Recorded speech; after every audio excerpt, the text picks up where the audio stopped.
Welcome with Jesus Bible Study. We're going to be in the book of Psalms, chapter 103, verse 13.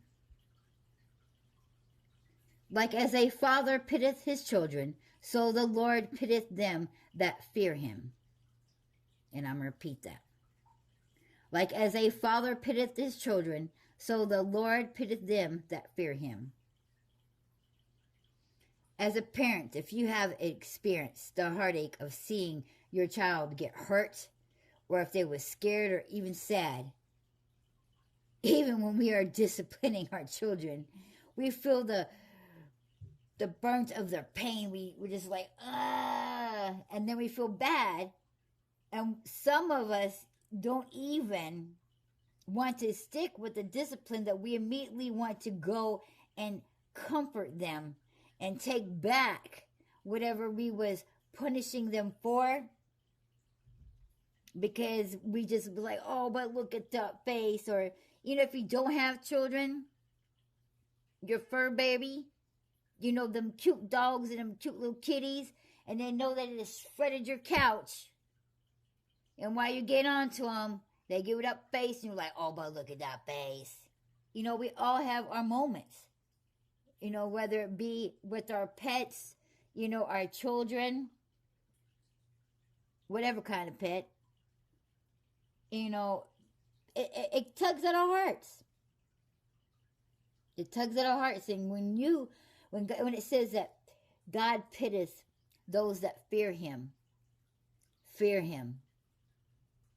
means that people that belong to him, not people that are like, not a part of him, but fear him.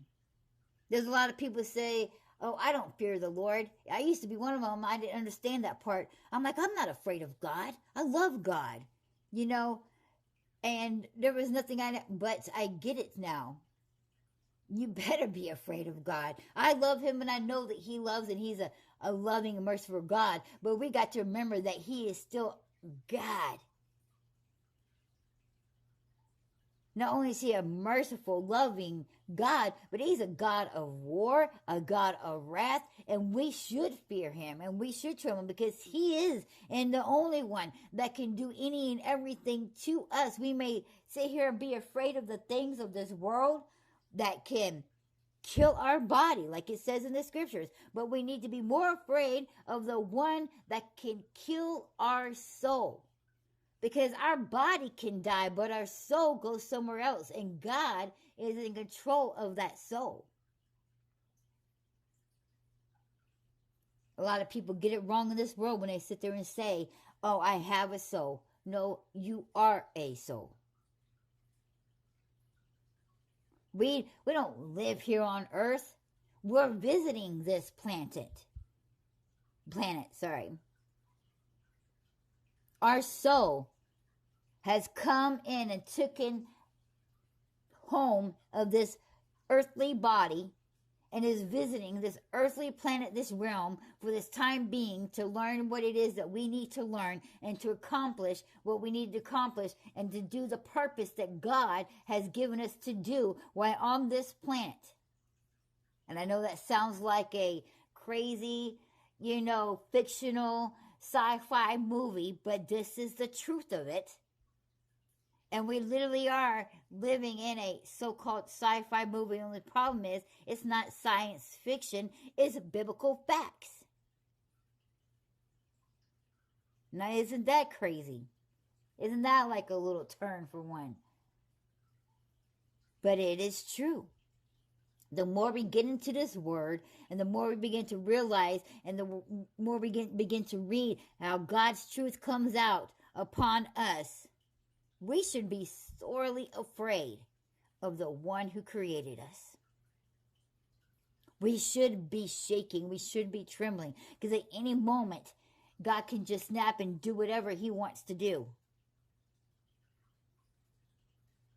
It says in the scriptures over and over again, there is nothing done that God has not done.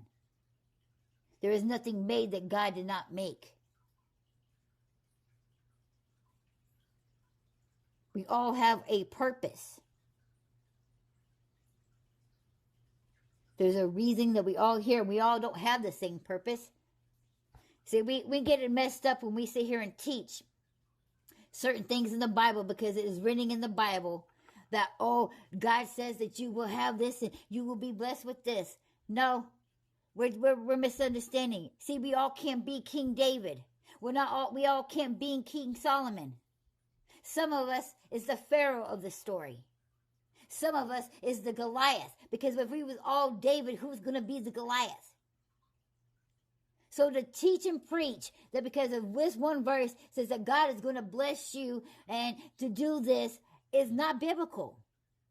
For we each have a purpose. Just like every bit of this creation that he created has a purpose. The bees have a purpose. The alligators have a purpose. The mosquitoes have a purpose. The flies have a purpose. The dinosaurs had a purpose. These trees have a purpose. The flowers have a purpose. The sand has a purpose. The rocks have a purpose. And each one of us has a purpose. And we all cannot be Esther. We all cannot be a Ruth. Some of us is Naomi's.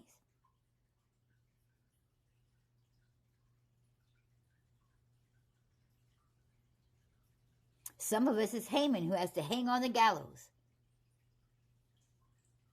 See, we all want to be the one who receives all these mega blessings and all that because it says so in the Bible.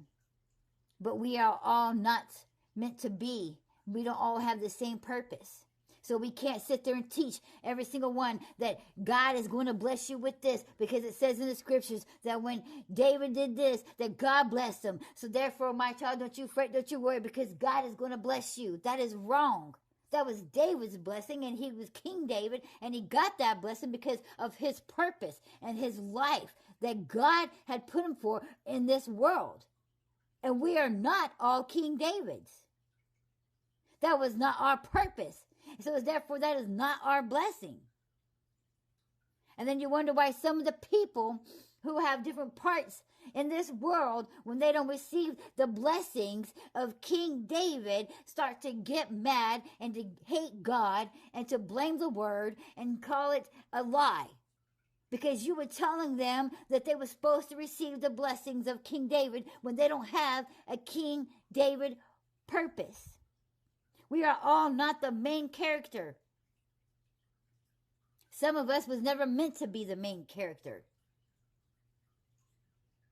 When Peter died, his purpose was to die upside down on the cross. Stephen, he was meant to get stoned to death, but does anybody want to sit there and talk about those purpose? Because that was their purpose. His purpose was to go up there and to preach so much truth that his face glue as if he was standing in heaven himself, and for all the people to see, oh my God, heaven is upon him. You can see him glowing. You can see the heaven upon him, and they turned around and killed him. That was his purpose. His purpose was to shine as if the heavens was on the earth and to be killed. Was it a very long life? But that was his purpose. If we didn't have Goliath, there was nothing for David to kill. So that was Goliath's purpose, was to stand there and to taunt the Israelites and to get killed by King David.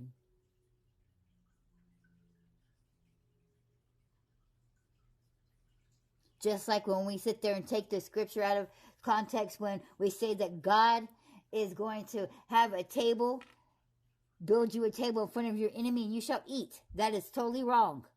That is not written nowhere else in the Bible, but only when David is giving thanks and counting his blessings. See, that was his blessing he was talking about, and he was giving God the glory and thanking him for a blessing that he did. Does it nowhere else? God doesn't say it. Jesus doesn't say that he's going to make a table and make you eat in front of your enemies. No, that is us taking scriptures out of context, and yet we want to teach and preach this to the people, and now people going around being pride and arrogant, thinking that they're about to feast in front of their enemy, and that is not the characteristic of Jesus. So we got to be careful